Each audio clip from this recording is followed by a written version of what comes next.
The Christian community in the Gambia on Wednesday launched their radio station after their proposal was ignored by the former president for several years. Veritas, a Latin word which means the truth, is a fundamental pillar in their mission. Besides its religious commitments, the radio will also be broadcasting news, sports, and entertainment content. Fatmata Kasim files in this report.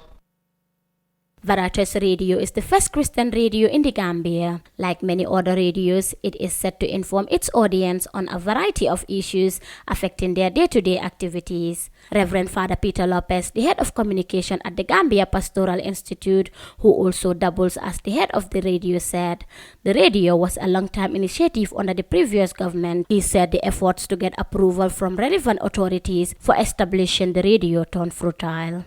Father Lopez said they established the radio station in order to enlighten their audience in the country. Because radio is a means in which a good number of people can be enriched. For example, if I am a priest, I am leading a congregation, they are limited on a Sunday. But radio can reach even those who don't plan to go to church. You can be in your bedroom.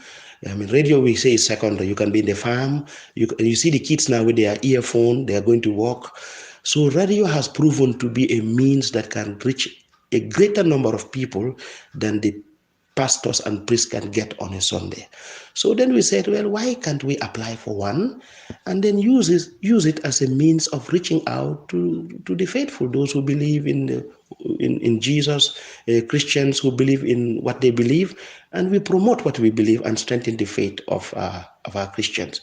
So that is how it came about. And when we applied, during the days of the former regime, it was a little bit difficult. We've seen a lot of ministers of communication, we press and push, and it was difficult. But as God would have it, when we had a new administration, we were even encouraged to say, you can send in your application to Pura, and then to the Ministry of Communication. And finally, we were able to get the license to begin broadcast. And last week, Wednesday, we officially launched and opened Radio Veritas.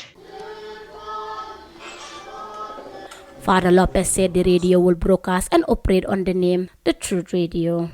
Its teaching will be centered on the truth reporting. As media personnel, our duty is to tell the people the truth. The word of God is the truth. And we are doing it in an atmosphere that is open and democratic and free. So that is why we welcome this new regime. In fact, the new regime, was like an impetus. It really a springboard for us to say, go and apply, because we felt the atmosphere is now conducive.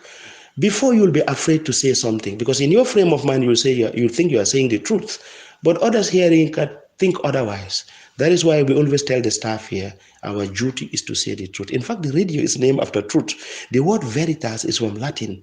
It means the truth. In the Bible, in the Gospel of John, it is said, Jesus says, only the truth can set you free. So all that we want to communicate here is the truth, whether be it news from the government or from our church. Wherever there is falsehood and half-truth, it will never air it. 102.9 FM radio was founded by Gambia Christian communities before CRS would help with a state-of-the-art studio equipment which had enabled them to start broadcasting last Wednesday at the GPI premises. The new radio station is also hoping to expand its coverage countrywide and has plans to establish substations in the provinces to enable the spread of word of God and help in developing the country. Compared to other Christian radios in the sub-region, which have proven to be the leading broadcasters in their respective countries, but to the Rome-trained communication specialist, Veritas FM will set a record in the Gambia. For iAfrica TV, I am Fatmata Kasim.